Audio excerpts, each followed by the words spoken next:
Oops.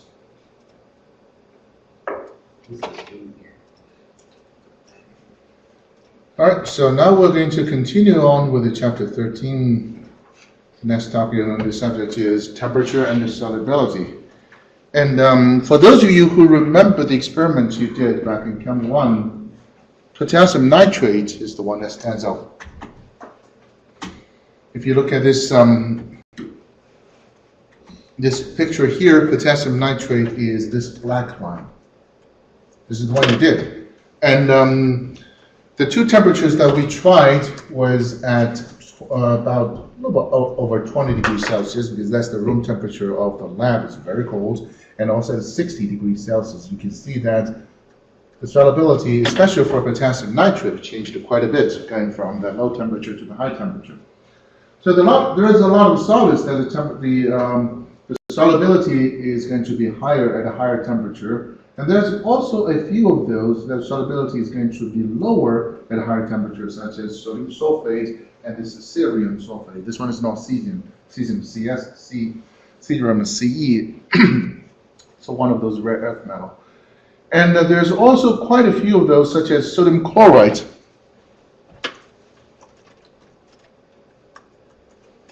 There's basically no change depends on the temperature. So the solubility doesn't change. So it really varies when it comes to the solid. Solubility versus temperature doesn't have a fixed trend. Some of the solids will be more solid at a high temperature. Some of the solids will be less solid at a high temperature. Others don't care.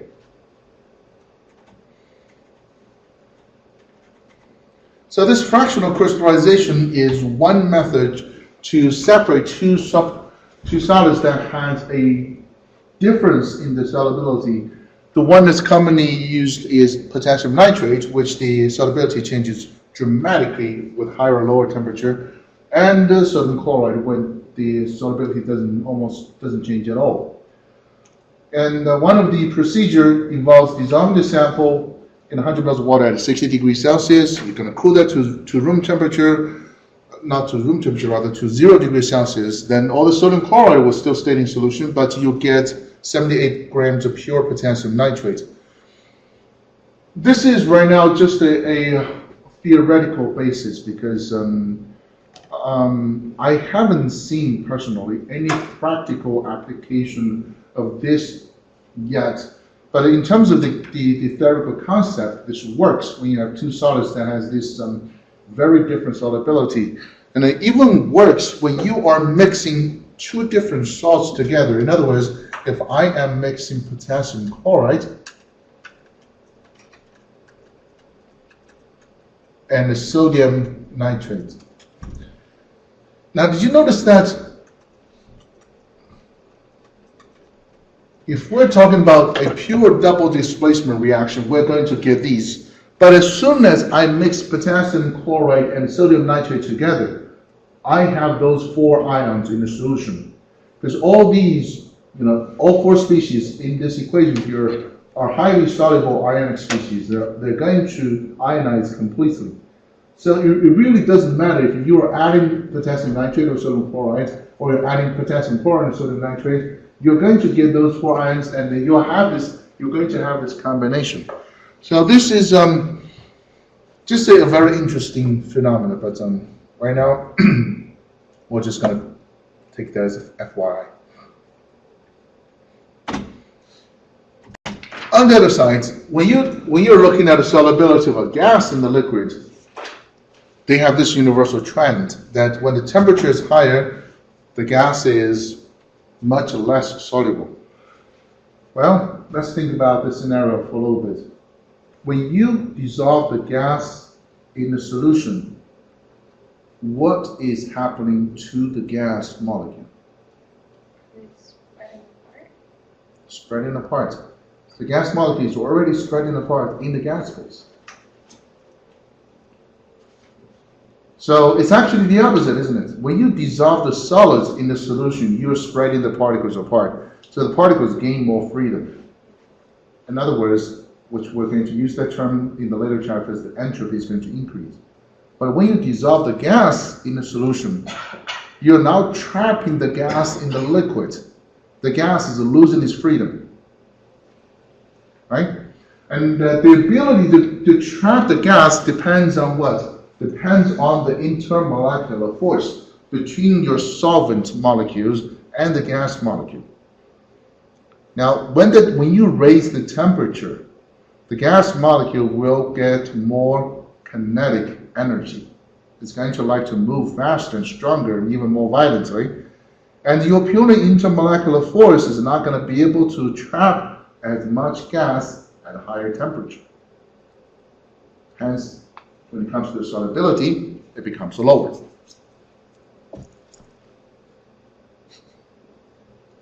Right?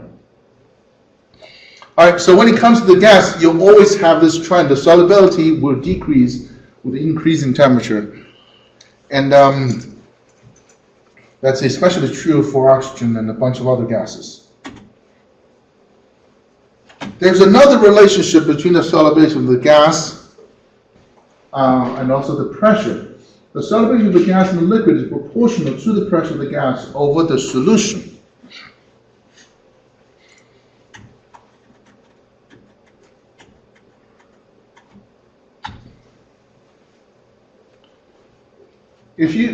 This is one equation that, again, is more like on the FYI basis. We're not really going to use that equation. It's more of a concept. Think about the pressure. If you have listened to Chapter 5's lecture, via either in class or through the recording, what is the pressure of the gas? How does a gas exert the pressure? The pressure, if you remember, the physical definition of the pressure is the force applied on a unit of the area. That's the physical definition of the pressure. But when it comes to the gas, you really don't have a visible force. The gas pressure is actually being exerted by the collision of the gas particles to the wall of the container, which is the reason why the pressure is going to go proportionally higher, especially when you have the same volume with the amount of the gas. The more gas you have, the higher the pressure. Now, the motion of the gas molecules are completely random. They can hit the wall of the container to exert the pressure, and if you are placing the gas over the liquid, like it's shown in the picture here, the gas molecules is also going to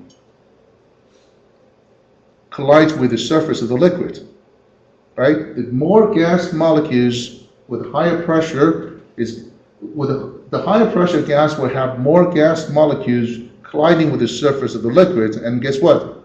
Get trapped inside the liquid. And once they do that, you will see the concentration is higher. And that's that intuitively. So, questions? All right. Now we're going to look at the colligative properties. Colligative property is a very interesting concept because there are properties that depend only on the number of solute particles in solution, not on the nature of the solute particles. To better explain colligative properties and why it doesn't depend on the nature of the solid particles, we have to introduce a new solution called the ideal solution.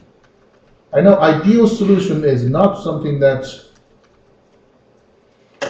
we have talked about in other places because colligative properties would appear with non-ideal solution as well, but you will see the term of ideal solution coming up later in the chapter.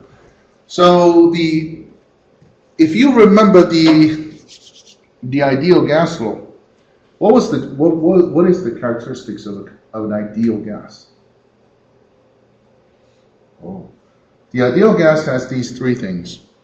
The gas particles takes no volume. I'm gonna write it down here because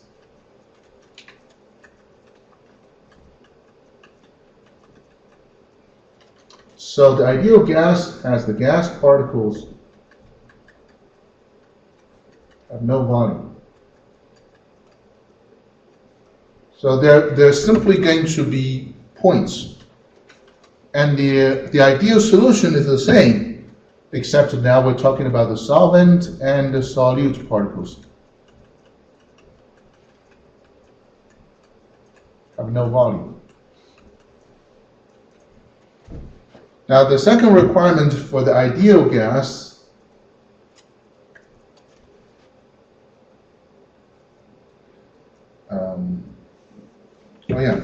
is that the gas particles do not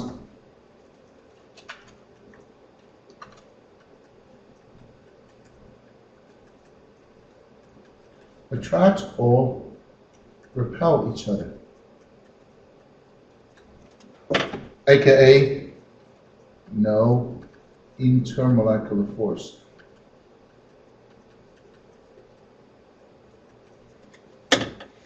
Now, when it comes to the ideal solution, you realize that if we remove the intermolecular force from the solution, what do we get?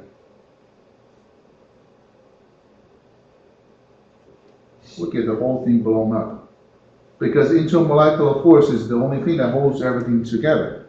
So we definitely need to have the intermolecular force. So when it comes to the ideal solution, the requirement is different. Each particle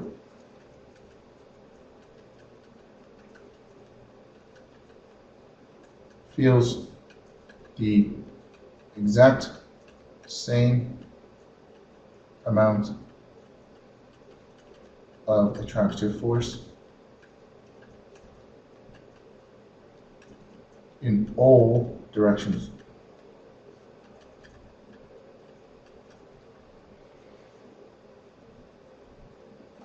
So you can have the attractive force, but you're going to have the attractive force that is universal across all directions.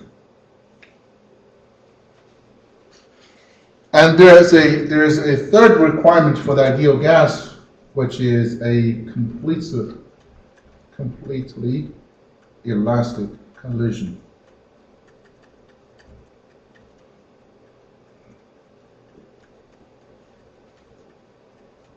Which means during the collision there's no energy lost. That's not applicable in the ideal solution here, or there's no equivalence there. And in the ideal gas, we mentioned that the one gas that is closest,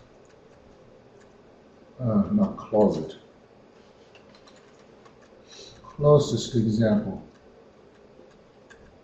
is helium. For the ideal solution,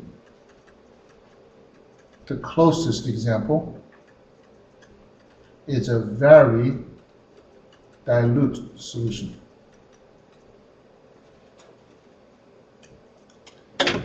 You see that the requirement for the ideal solution is much easier to obtain compared to the ideal gas. Now, why do we want a very dilute solution? Think about this. Now, if we are looking at a solution that has just one molecule of the solute in there, just one. All we need is one molecule of the solute to make a solution. Don't forget, because now we have a mixture. What happened to the solute molecule? It has the intermolecular force with the solvent molecule, right? And because there's only one solute molecule, so in all directions of the solute molecule, you're going to see solvent. The interaction between the solvent and solute is going to be universal. Does that make sense? Good. So that's how it fits with the second rule. Now let's look at a solvent molecule. In that solution with only one solute molecule. For the solvent molecule, that's about 3 feet away. Large solution. Yeah. You realize 3 feet is a supersized container in a map. But if you look at the solvent molecule over there, it's surrounded by other solvent molecules. Then again, that particle feels the exact same amount of attractive force in all directions because it's all solvent-solvent interactions. And now if you have a solution that's elevated into 10 solute molecules, and now we're talking about 10 times the concentration, a huge jump, but still there's only 10 of them, versus a vast number of solvent molecules. So each solute molecules don't interact with each other. And that's how you meet the second requirement. So the very dilute solution is to make sure that the solute molecules do not interact with each other, because that's very easy to break the second requirement. But that's what the ideal solution is going to be, a very dilute solution. And fortunately, most of the solutions that we are going to discuss are going to fit into that category. All right, now I'm going to erase these words. Are we good?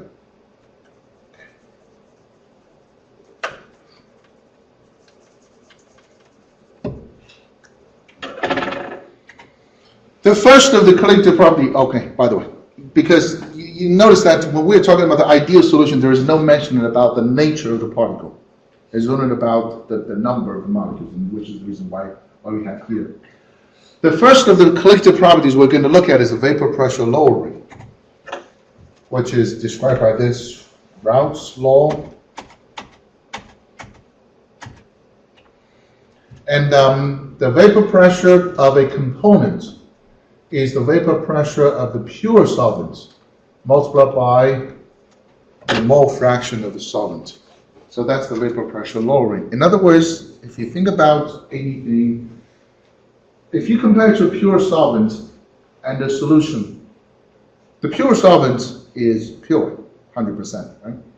But the solution is never going to have 100% of the solvent, otherwise it can't be a solution. The amount of the solvent, especially given the same quantity, is always going to be lower because you have solute taking up the space. So intuitively, it would make sense that the vapor pressure for the solvent portion of the solution is going to be lower compared to the pure solvent, just because there's going to be less solvent there. And if this solution contains only one solute,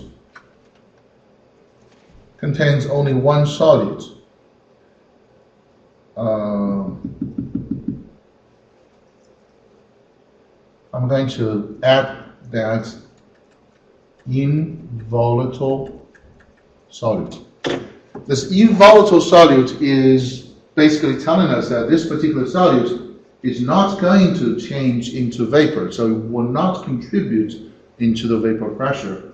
And then, by simple mathematics, because there's only one solute and that solute is involatile, and the vapor pressure lowering, this delta P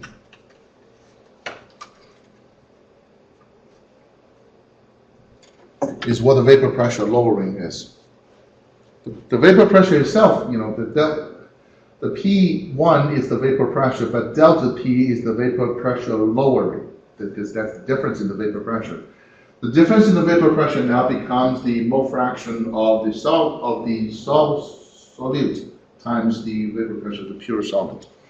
Okay, so there are two equations that they're highly related to each other. But pay attention that both of the equation relies on the mole fraction. So if you're doing a calculation with this, you got to figure out the mole fraction, such as the example on the next page. So it's asking us to calculate the vapor pressure of a solution made by dissolving 218 grams of glucose in 460 ml of water at 30 degrees Celsius. What is the vapor pressure lowering? And it gives us quite a bunch of other things. Now, one thing that we need to pay attention to is that glucose, this is a non-volatile. You're going to see a bunch of things. Right now, it's whether the solute is going to be volatile or not, or do they become vapor. It's kind of vague in your mind. But by the time you study organic chem, then you will see certain substances are going to be non-volatile regardless.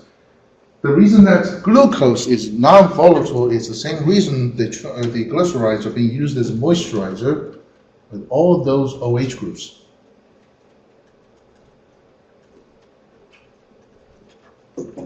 Now, why is the OH group so important here?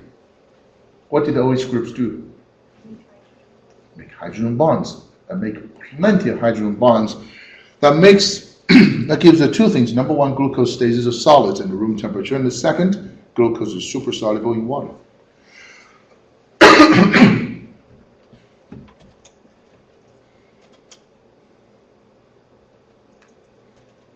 So That means that we need to calculate the mole fraction of the glucose.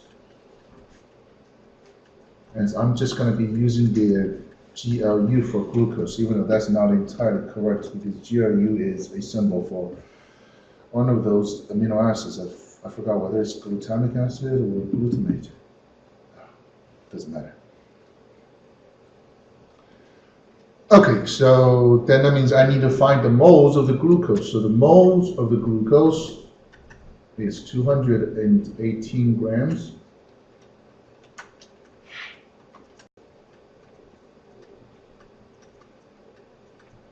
The molar mass is already given to us.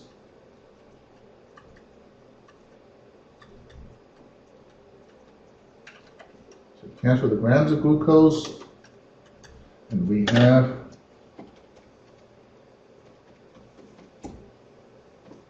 1.21.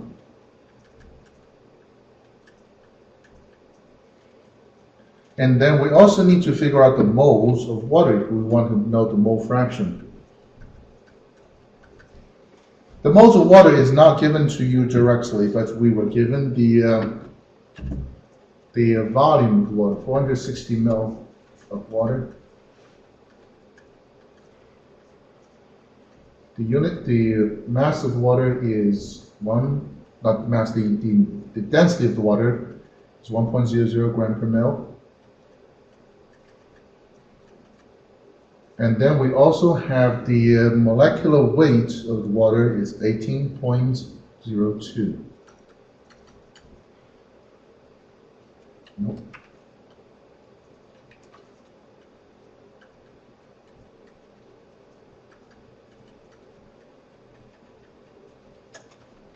The molecular weight of the water is calculated based on the atomic mass of hydrogen and oxygen. So we can cancel the mils of water, the grams of water, and this will give us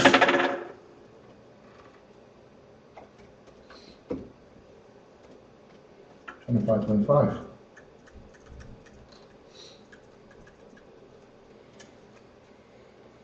Now, because this question is asking for the vapor pressure lowering, so it's asking for the delta P. Be very careful, because if the question is asking for vapor pressure, that's the vapor pressure of water. If it's asking about the vapor pressure lowering, it's asking for delta P.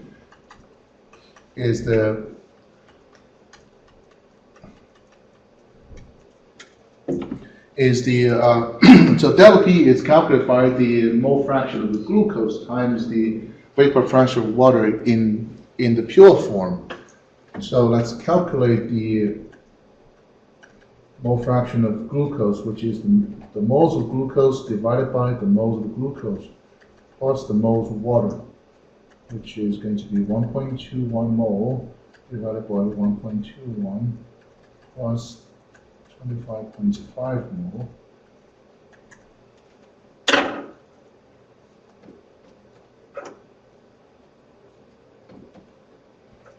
Point 0.452.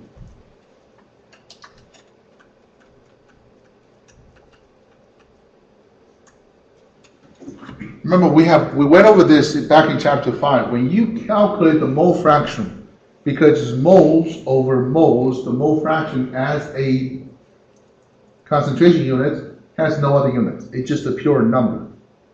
Okay? This one doesn't have any unit. So we plug that into delta P. That's 0.0452. The vapor pressure is page 157. Something that I didn't look it up.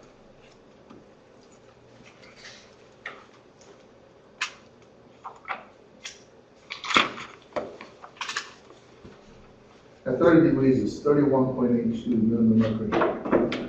31.82.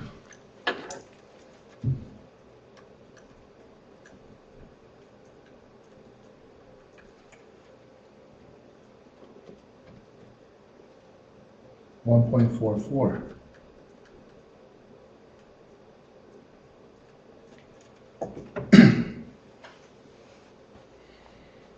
Okay. So the calculation is, it's not that difficult. I mean, I wouldn't call that a straightforward calculation, but it's definitely not a difficult one. Now here is something that I need you to pay attention to. If you look at the original amount, we added 218 grams of glucose into 460 mils of water. In terms of the mass, we added about 50% of glucose into the water. But if you look at the mole fraction, it's less than 0.05. Do you know why is that?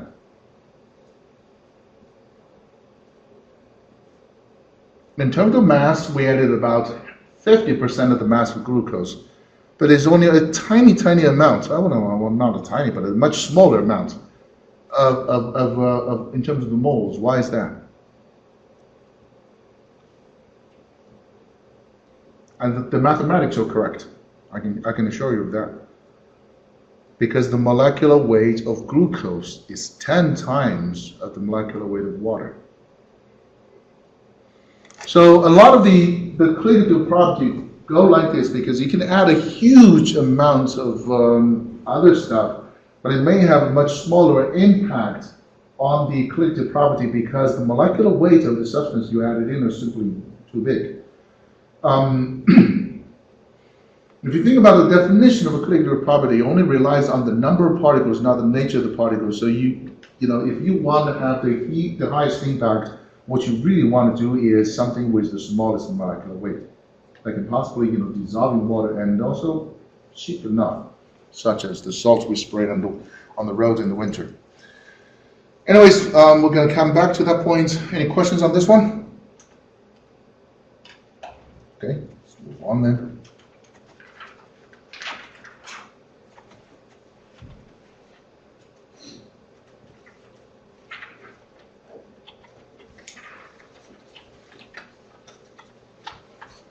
Now this one deals with the different scenario that you have two types of volatile liquids.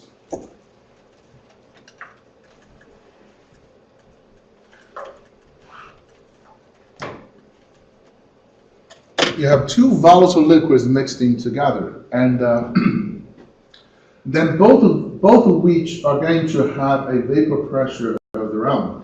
And for each component, the vapor pressure of itself follows by the Raoult's rule that's been predicted. But the total vapor pressure, from what we learned back in chapter 5, like the total gas pressure is the sum of all the partial pressures adding together. You have this. So if you are looking at the picture here, the dashed lines are telling you which are the vapor pressures of each individual component.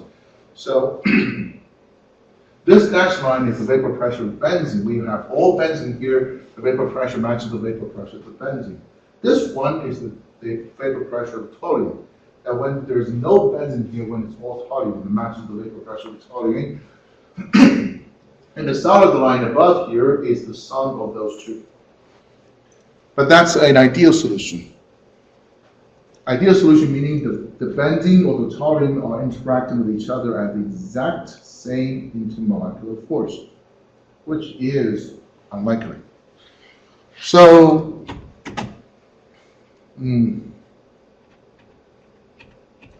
well, never mind. There's a lot of situations when you have a non-ideal solution that when the solution deviates from the ideal solution behavior, you have this line either in a curve like that or in a curve like this, which was all related to how these two molecules will interact with each other. Fractional distillation apparatus is being used to separate the two liquids that has very close or mixed together that has different boiling points. One of the biggest use of fractional distillation device is for especially on the industrial scale is to make 95% ethanol, because ethanol is once ethanol is produced through fermentation, the concentration of ethanol is lower, about 5-6%. That's the beer that you can drink. But if you need ethanol at a much higher concentration, the fractional distillation is where you go. The highest concentration of ethanol you can get is 95% because based on the distillation curve that reaches the lowest point in terms of, I forgot what, in terms of one property, I forgot what it is. And if you want to remove the residual 5% of water, the only way is to add some kind of dehydration agent. So this is actually a very common lab setup. And they have this is a Y-shaped tube here. Normally, they would place a thermometer here to monitor the vapor pressure, the vapor temperature coming out from this flask. But for some reason, they didn't do that. So this Y-shaped tube is completely being wasted on that graph. And this is some sort of a T-joint. This thermometer here is supposed to measure the vapor temperature once it reaches that point. And in a perfect world, if we have completely ideal behavior, then it's only the lower boiling solvent is going to come up and then being condensed. This is a water condenser. Water is going to flow inside here. You will be using water condensers by the time you start taking organic chemistry. And then you have this adapter and you have a receiving flask at the end. You can even apply a vacuum. There's usually a little side port on the adapter.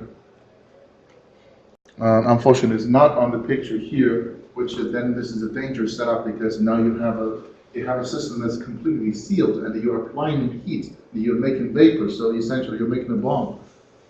Yeah, I know. So usually there's some kind of opening on the adapter here to allow you to equilibrate the pressure inside the system. The key point here is actually on the fractionating column. This fractionating column is generally just a column with many, many different barriers. Now, this barriers could be glass beads, could be some kind of internal glass structure that looks really weird. It gives you a bad vibe about one of those horror sci-fi movies, if you look at one of those. But it could just be some random, non-reactive stuff that's in there.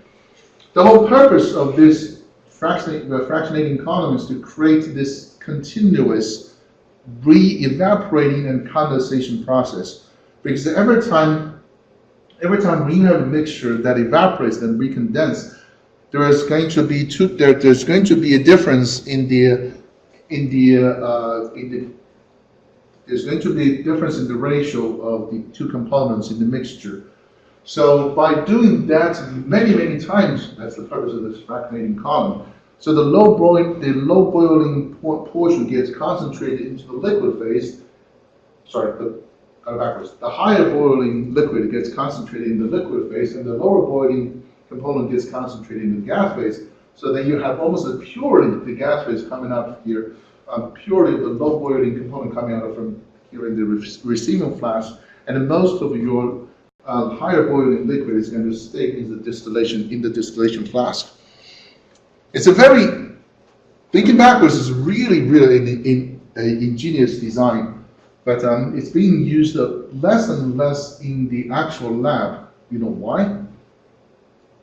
Why don't we use this in the actual chemistry lab? It's very time consuming. Your labs are limited by 3 hours a pop. I can't get this takes like all day if you were doing something like this. So unfortunately, you're not going to be able to do that in the lab. Okay, so I'm going to go back to a blank page. So I need everyone to pull out a blank page. So where is my blank page? Here it is.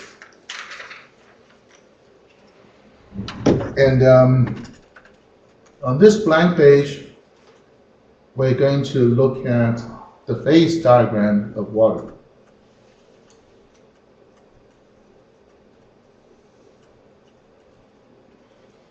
And in the phase diagram, we have 3 lines like this. So we have solid here, we have the liquid there, and then we have gas here. So that's our phase diagram.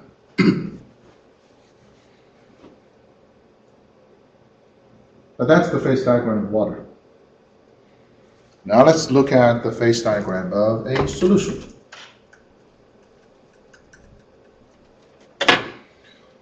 So So what's the first property that we have learned so far? Collective property is the vapor pressure lowering, right? That means the vapor pressure of a solution should be there compared to the vapor pressure of the pure water. I strongly recommend you use a different color. Now, if a different color is not available, draw the dashed line instead of the solid line. Otherwise, it's very easy to confuse yourself. There are many years ago, I had a student who has a pen that comes with 4 different colors. The 4 colors that I have, the blue, the red, the green, and the black. Did you happen to have one once? But you have seen one. Yeah. So the notes that she took matches, it's exactly color-coded as the one that I presented. That was quite impressive. Unfortunately, in the second semester, she lost her pen. All right, so that's the vapor pressure lowering. Now, if you look at the blue line and you think about the vapor pressure lowering, the blue line is eventually going to reach the curve that separates the solid and the gas, and you're going to have a new triple point, right? And then, with the new triple point, you're also going to have a new line that separates the solid and the liquid. There's really no change for the line that separates the solid and the gas. You know why? Because once you freeze it, you're making ice. The solid normally doesn't go into your ice. When you boil it, it's going to turn into vapor. Your solute doesn't go with your vapor. So whatever you have there between the ice and the vapor and the steam, that's the way it is. It's not going to change. But now, at this moment, we're going to look at one pressure that is 1 atm. Because we know that when we have a pure solvent like water, when we look at the pressure of 1 atm,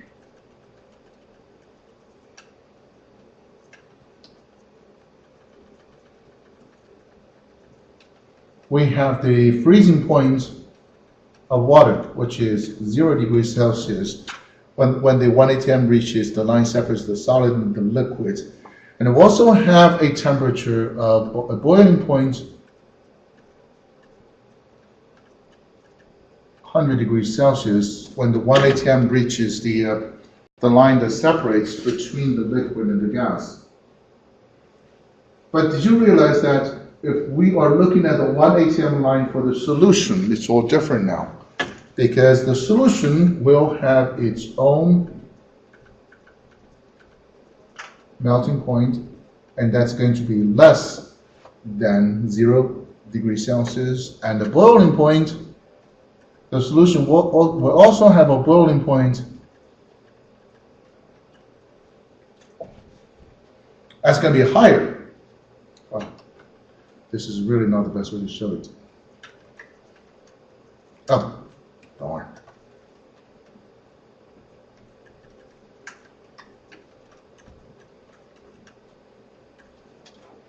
The boiling point of the solution now is going to be higher than the boiling point of the water. So these are the 2 collective properties that we're going to look at. One is called boiling point elevation.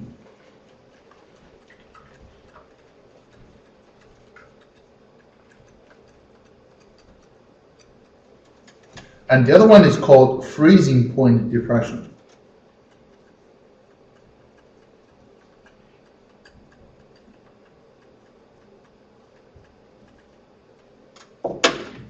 And this phase diagram is the exact way to explain why the freezing point gets depressed and the boiling point gets elevated. I know you're going to say, isn't this the same phase diagram we have on the PowerPoint? Yes, the answer is yes. Remember I said about taking notes. Once you draw it once, it makes a bigger mark in your mind than just looking at a picture, even staring at it for 30 seconds, unless it's Pokemon Go. All right, so let's go back to the PowerPoint.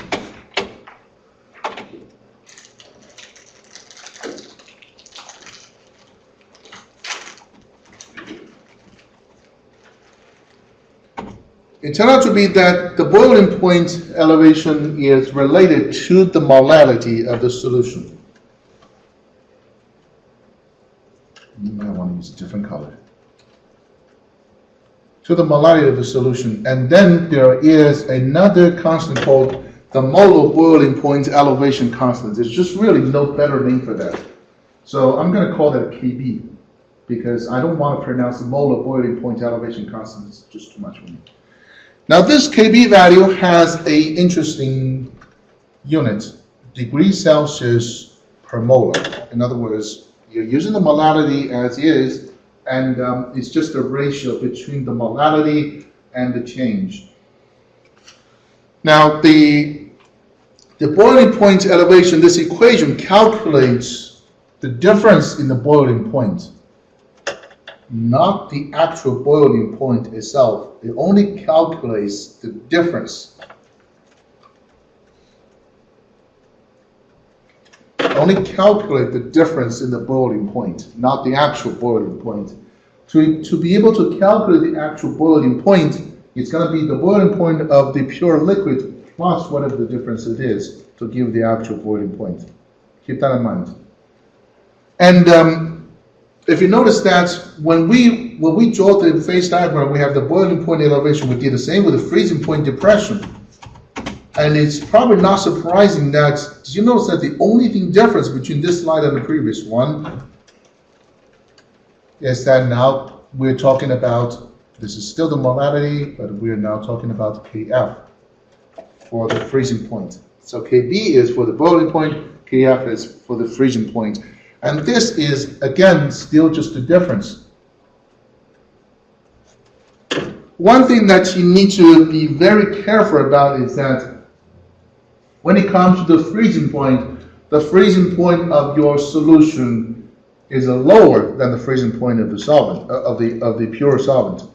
So, but the boiling point of the solution is higher, hence the boiling point elevation, freezing point depression. If you forgot about elevation or depression and you happen to remember vapor pressure lowering, sketch the diagram on a piece of paper. Then it's very easy for you to see that the boiling point becomes higher and the freezing point becomes lower. One application of the freezing point depression is why we spread salts on the road during the winter time. Usually when I go over this particular chapter is when we are actually actively doing that. Considering the schedule in the spring, this is usually done in February. That's when there's plenty of salt, and then and I'm always waiting for it to rain so I can have a car wash, because the car gets really nasty looking after that. That's the very reason why we spread salt on the roads, to lower the melting point of the residual ice, and if you can even buy buckets of salts like that from Home Depot, then it's called ice melt. Simple as that. And there's also one of these called anti-freeze windshield wiper fluid, which is not salt, but they add in the ethylene glycol that this serves in the same purpose. Ethylene glycol, again, has a very small molecular weight. Remember, we mentioned earlier that you wanted something that has a small molecular weight to achieve the same purpose, because we're only counting the number of particles. And if you happen to use a regular windshield wiper fluid, or if you want to go cheap and save a few cents, really just cost a few cents more to go with the water-based versus the one with the antifreeze added. If you go on with one that doesn't have the antifreeze added, which I had done once when I was a poor graduate student, I was still in the parking lot of my apartment. I sprayed that on my windshield, and all of a sudden it's like someone put a blanket over it. Yeah, I had to stop right away because I couldn't see anything, and warmed the windshield until that sheet of ice melts. It was quite bad. So that's that.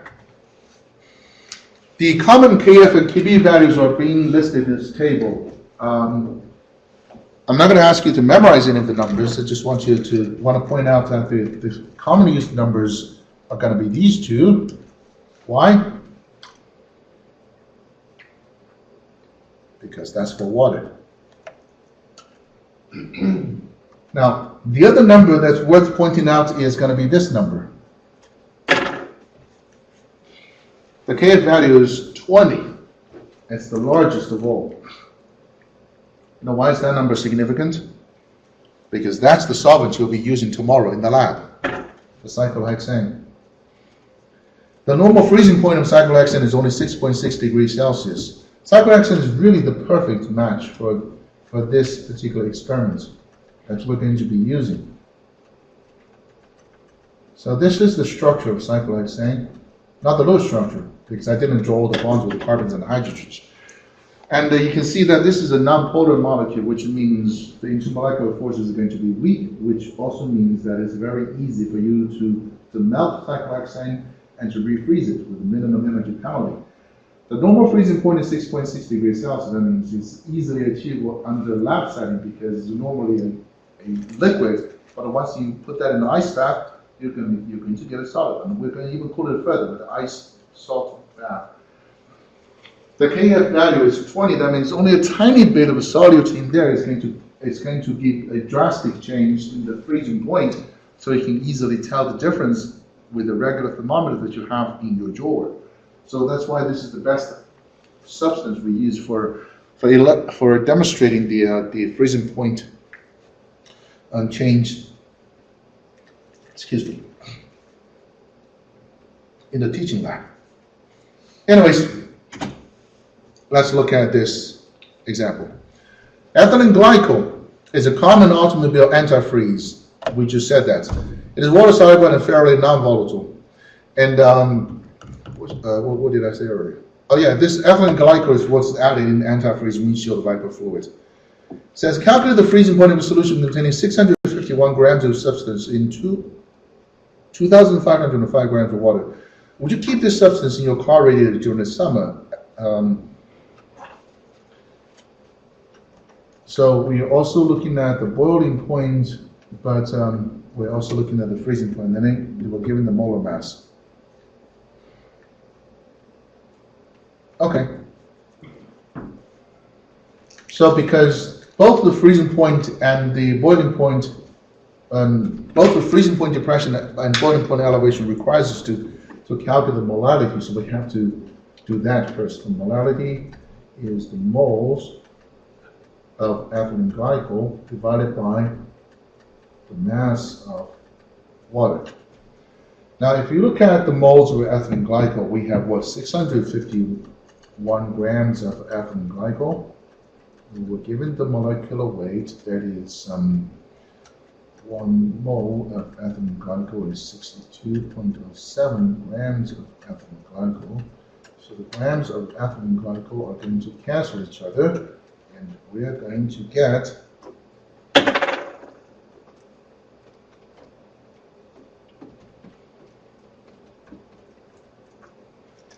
10.5.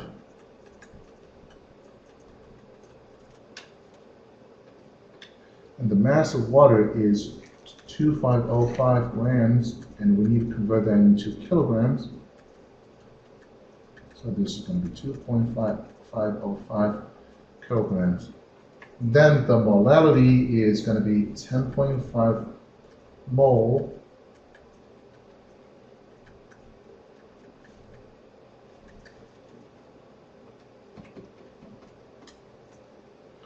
(4.19 molar). And then the delta TF is calculated using this equation. What's the value of the KF? Someone look it up for me, so I don't have to go back to the previous slide.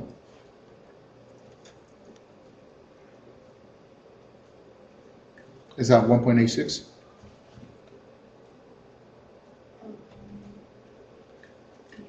Okay. 6 degrees Celsius per m times 4.19.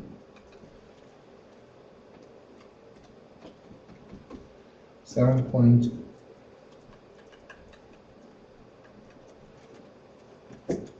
Okay.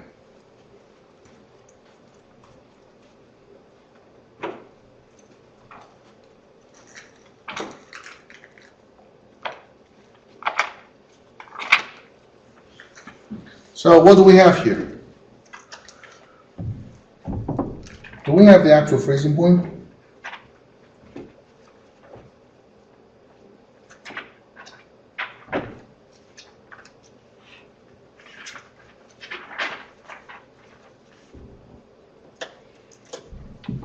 The answer is no, because what we just calculate is the difference in the freezing point, not the actual freezing point. And if the freezing point is even higher than 0 degrees Celsius, then we're in a lot of trouble, because that means the solution is going to freeze even at a higher temperature. The actual freezing point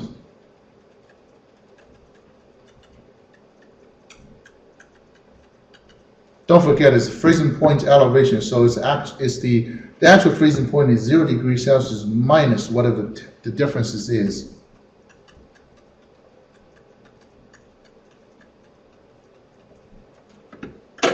Now, to remind you how significant that number is, I'm going to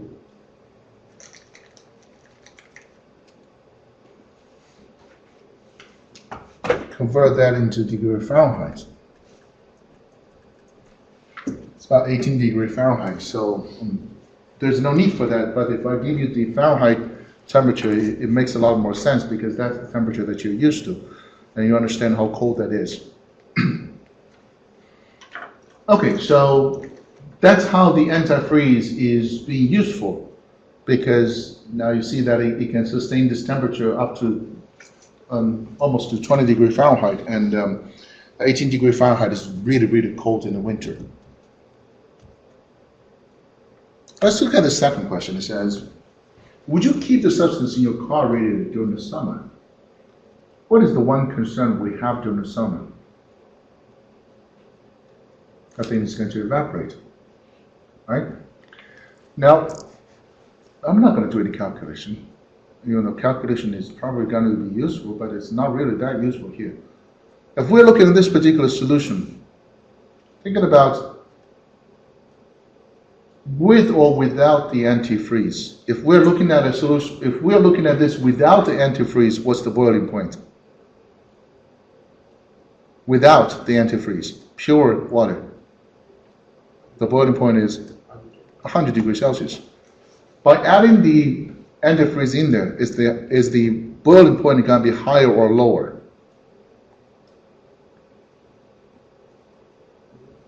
Should be higher. That's why we call that boiling point elevation, isn't it? If 100 degrees Celsius is going to be okay, even the higher boiling point is even going to be better. Why do we have any concern? And why do I have to do any calculation? That's why I said the calculation is not necessary. Now, if you insist because you just want to see the calculation, I know some people are like that, the delta TB is going to be kV times m, which is 0.52 degrees Celsius per m times 4.19 m, and just like the m cancel up there, m is going to cancel down here. 2.17 degrees Celsius, and the actual dP now, pay attention to the sign there. When you calculate the actual freezing point, you do the subtraction. When you calculate the actual boiling point here, you do the addition.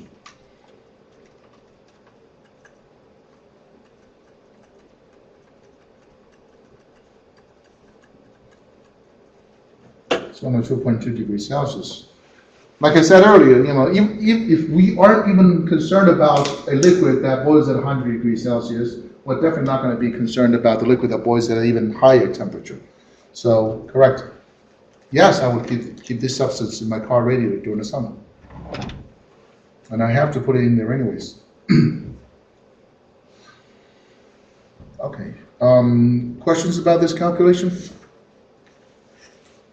No. You realize that the real difficult part is what? Just to get the molality. Because after that, the calculation is really simple, just a simple multiplication.